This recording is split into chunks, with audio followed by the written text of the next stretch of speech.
माधुरीला घेऊन श्याम हळूच त्याच्या खोलीत घेऊन आला. कोणताही आवाज करू नको, आई झोपली आहे. तुझी आई नेहमी झोपलेली असते का रे? माधुरीने हळूच उत्तर दिले. माधुरी आज जाता ती त्याच्या बेडवर पडली. समोर ठेवलेल्या खुर्चीवर बसून तो माधुरीला विचारू लागला, पिंकी गेली का मनीष सोबत? दोघे खूप खुश होते. तिने झोपलेल्या अवस्थेत उत्तर दिले. तुला येथे पाहून मलाही खूप आनंद झाला. त्याच्या चेहऱ्यावर हास्य होते. मी उद्या तुमचे पैसे परत करीन. ते पैसे तुमच्याकडे ठेव आणि तुला अजून हवे असल्यास मला कळव. तुला माझ्याबद्दल काय वाटले श्याम? तिला राग आला. अरे नाही माधुरी, आपण मित्र आहोत. माझ्याकडून पैसे घेतले तरी काय त्रास झाला? आता ती हसायला लागली. मग दोघेही एकमेकांकडे बघत राहिले. लगेच माधुरीने त्याला डोळा मारला आणि त्याला लाज वाटली. काय श्याम, तू तर अगदी चोमू आहे रे. त्याला परत लाज वाटायला लागली. अरे माझ्या बोड्या श्याम, इकडे ये. तो उठला आणि हसत हसत तिच्या समोर बसला. माधुरीने त्याच्या पायावर बोटे फिरवायला सुरुवात केली. मग त्याच्या पायापासून मांड्यांपर्यंत आला. श्यामने डोळे मिटले. आता तिने तिचा सूट बाजूला केला. मग ती श्यामच्या जवळ जाऊन तिने त्याचा ओठांचे हलके चुंबन घेतले. इतक्यात श्यामचा आनंद भरून आला. ती वारंवार त्याचे चुंबन घ्यायला लागली. तेव्हा श्यामच्या आईच्या आवाजाने माधुरीला धक्का बसला. अरे श्याम, श्याम बाबू, खाली ये. या म्हातारीला शांतताच नाही. तो चिडून म्हणाला, मी आत्ताच आलो माधुरी. या म्हातारीला ठिकाणावर लावतो. ती जोरात हसली. काय झाले? आई, कमरेत खूप दुखतंय रे बेटा. तरी मी काय करू? तेल लावल्यास आराम मिळेल रे बेटा मला. मी हे करू शकत नाही. मी तुला पेन किलरची औषध देईन. फ्रीजवर ठेवलेली गोळी आणली. दमयंतीला औषधी अजिबात घ्यायची नव्हती, पण त्याने जबरदस्तीने ती औषध तिच्या तोंडात टाकली आणि तिला पाणी प्यायला लावले. हाय, हा मुलगा मला मारून टाकेन. ती संकोचून म्हणाली. विष तर दिले नाही ना, फक्त वेदना बंद करण्याची गोळी दिली आहे. आता झोप जा. त्याने आपला चष्मा व्यवस्थित केला. मग वरांड्याची लाईट बंद करून तो आपल्या खोलीत गेला. तिथे गेल्यावर माधुरी कपडे काढून टावेल गुंडाळून बेडवर बसलेली पाहून मला आश्चर्यच वाटले. त्याने चष्मा काढल्यानंतर हे दृश्य बदललेले नव्हते. तुला चष्म्याशिवाय दिसत नाही का? नाही, तसं नाही, तो चष्मा काढत म्हणाला. तो हळूहळू तिच्याकडे जात होता. आता माधुरीने त्याचा हात पकडून त्याला बेडवर ओढले आणि झोपवले. आता ती त्याचा शर्ट काढू लागली. तो थोडासा संकोचला, पण त्याच वेळी तो खुश झाला. मग माधुरी त्याच्यावर बसली. आता तिने त्याच्या अंगावरून टावेल काढला आणि तो तिच्या छातीकडे पाहू लागला. मग त्याला चांदणीची आठवण झाली. तो मनातल्या मनात त्या दोघांच्या बॉडी स्ट्रक्चरची तुलना करू लागला. आता माधुरी त्याच्या मानेचे चुंबन घेऊ लागली. त्याच्या शरीराच्या प्रत्येक भागात वीज चमकू लागली असे त्याला वाटत होते. आता तिने त्याच्या पायजमाला स्पर्श केला आणि ते काढायला सुरुवात केली. आज मी धन्य होणार आहे. मग माधुरी त्याच्या कानाजवळ आली आणि म्हणाली, मी तुला तुझ्या भीतीपासून मुक्त करण्यासाठी आले आहे. मग तिने त्याचे ओठ चावले. मग पुन्हा आईचा आवाज आला, श्याम, ए श्याम बाबू, श्याम बाबू. आता आईने दार वाजवायला सुरुवात केली. आई तू जा लवकर, तो माधुरीकडे बघत म्हणाला आणि ती जोर जोरात हसायला लागली. आई जोर जोरात दार वाजवत होती, पण तो फक्त माधुरीकडेच पाहतोय. अरे दार उघड, नाहीतर पोलिसांना बोलवीन. आता त्याला शुद्धी आली आणि त्याने पाहिले की तो उशी घट्ट धरून झोपला होता आणि खोलीत माधुरीचा मागमूसही नव्हता. मग त्याने घड्याळात पाहिले. सकाळचे 7 वाजले होते. याचा अर्थ मी स्वप्न पाहत होतो. आता तो अस्वस्थ होऊन उठला आणि दरवाजा उघडू लागला. दार उघडताच त्याची आई जोरात किंचाळली. काय कुंभकर्णासारखा झोपला होतास? माधुरीचे वडील आले आहेत. पण का? त्याला आश्चर्य वाटले. खाली ये आणि तिचे कारनामे स्वतः ऐक. तो चष्मा लावून खाली आला. त्यांना पाहताच त्याने त्यांना नमस्कार केला. त्यांनीही मान हलवली. सांगा काका, आज एवढ्या सकाळी सर्व काही ठीक आहे ना? कुठे बेटा? आमच्या आयुष्यभराची कमाई वाया गेली. काका, तुम्हाला काय म्हणायचे आहे? अरे माधुरी मनीष सोबत पळून गेली. काय? आश्चर्याने त्याचे तोंड उघडेच राहिले. काल रात्री शेजारच्या सोनू बोलत होता.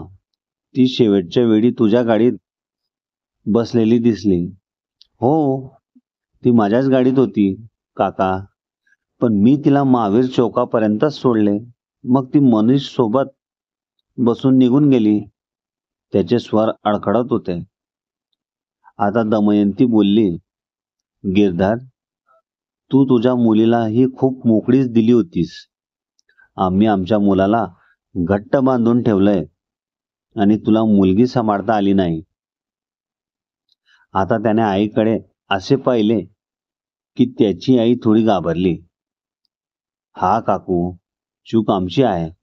आता तो उठून निघणार होता तेव्हा त्याने श्यामच्या खांद्यावर हात ठेवला. आता श्यामनेही त्याच्याकडे सहानुभूतीने बघितले.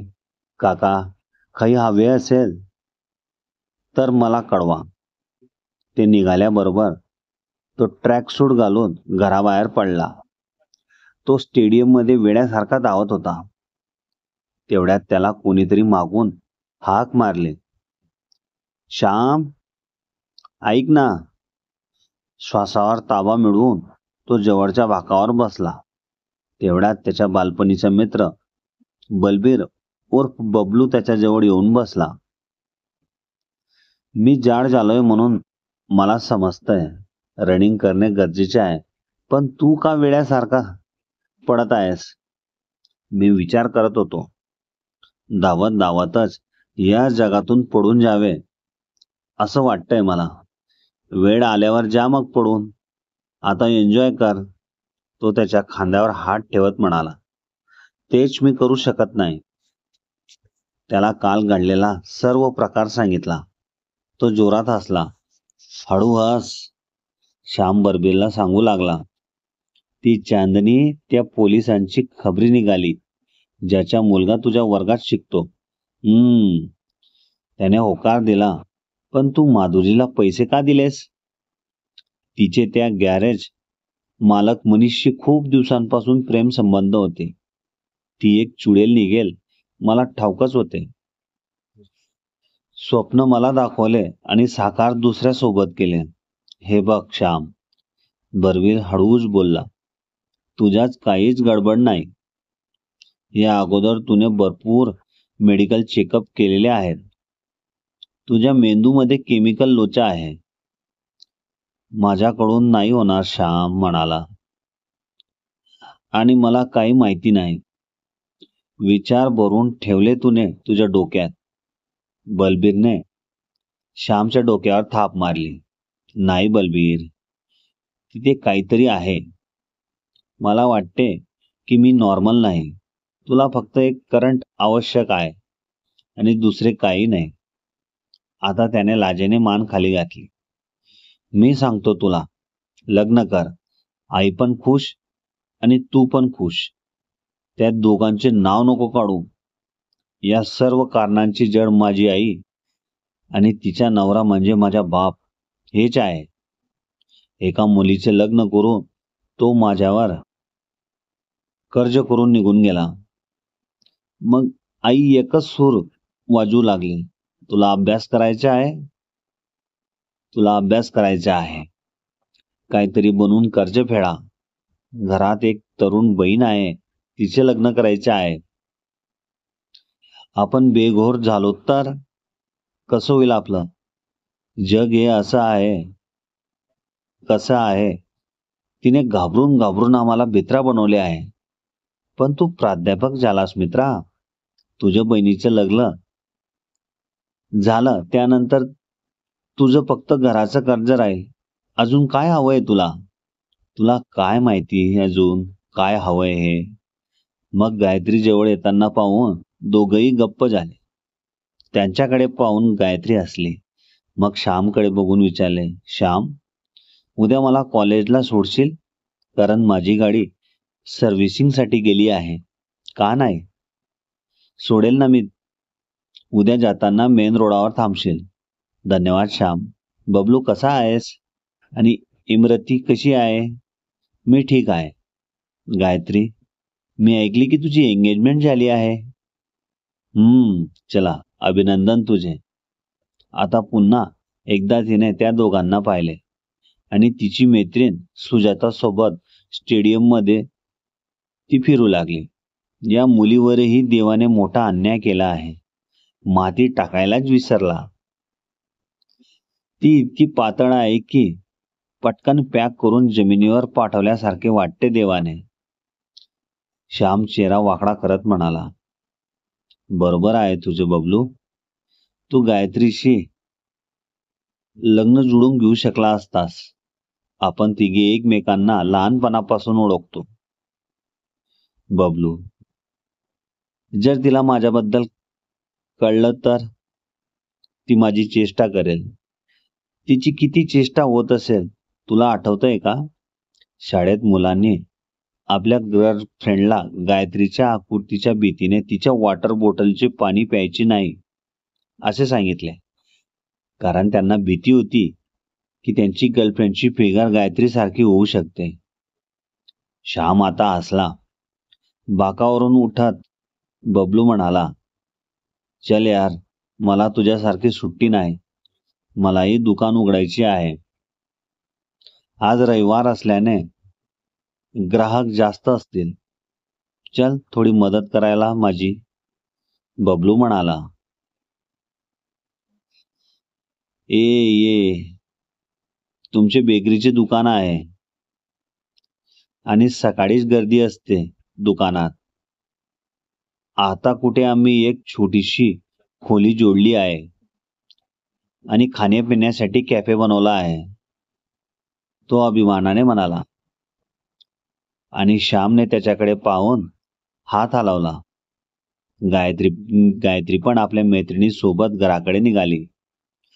तुझी आणि त्या श्यामची जोडी झाली असती. तो पण प्रोफेसर आहे आणि तू पण प्रोफेसर. त्यावर गायत्रीने चेहरा बनवला. यात काय झाले मग? त्याने सुद्धा इतर मुलांप्रमाणे माझा मजाक उडवला असता.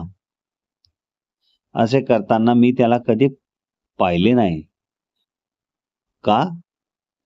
मला त्याचे डोळे सांगतात. जास्त अभ्यास करून उपयोग नाही. सुजाताने बुरड घातली. गायत्री घरी पोहोचली. तिचे वडील तिला चहा देताना म्हणाले, अंघोळ कर आणि मग नाश्ता पण तयार आहे. ती तिच्या खोलीत गेली आणि बेडवर पडून श्यामचा विचार करू लागली. तिला श्याम शाळेपासूनच आवडायचा, पण तो पुस्तकांनी घेरलेला असायचा. त्याचमुळे त्याला पाहून मीही अभ्यास करू लागले. कॉलेजमध्ये मैत्री केली तरी त्याचे मित्र त्याला माझ्यासोबत पाहिल्यावर म्हणायचे, लिची सोबत जाणार आहेस का? मग तू खजूर होशील. मग तो हळूहळू माझ्याकडे दुर्लक्ष करू लागला. आमच्या दोघांचे कॉलेज जवळच आहे, पण त्याने कधीच माझ्यासोबत कॉलेजला येण्यास सांगितले नाही. ही वेगळी बाब आहे, पण कधी कधी कुठल्या तरी मजबुरीने दोघंही एकत्र कॉलेजला जातात. आता बाबांनी पुन्हा हाक मारली आणि ती आंघोळीला गेली. बाथरूम मध्ये आंघोळ करताना तिने स्वतःला आरशात पाहिले आणि म्हणाली, देवा, मेंदूत ऊर्जा भरपूर दिली, पण सोबत थोडंसं शरीर दिलं असतं तर तुझं काही गेलं असतं का रे? ही पॅपेड ब्रा आणि सिल्कची साडी नेसून मला जखमा होतात. आता मी जाड होण्याची औषधीही घेऊ शकत नाही. डॉक्टर म्हणतात, आता मी जास्त औषधी घेतल्यास माझ्या मासिक पाळीवर परिणाम होईल. असे सांगून ती टॉवेलने अंग पुसून टी शर्ट आणि पायजामा घालून बाहेर आली. संध्याकाळी जेव्हा श्याम बबलूच्या दुकानात गेला तेव्हा त्याने पाहिले की त्याच्या छोट्याशा कॅफेमध्येही खूप गर्दी होती. त्याची बायको इमरती समोसा ब्रेड पकोडे बनवत होती आणि त्याचा नोकर लोकांना आवडीने ते देत होता. श्याम त्याच्यासोबत बेकरीतील काउंटरवर बसला. पाहिले का श्याम, मला किती चांगली बायको मिळाली आहे. ती प्रत्येक कामात हुशार आहे. प्रत्येक कामात श्याम, प्रत्येक कामात. तू ना खेड्यागावातील मुलीशी लग्न कर. त्यांच्यासाठी त्यांचा नवरा देव असतो, मग तो कसाही असो. अरे देवा, मला ढोकळा खायला दे रे.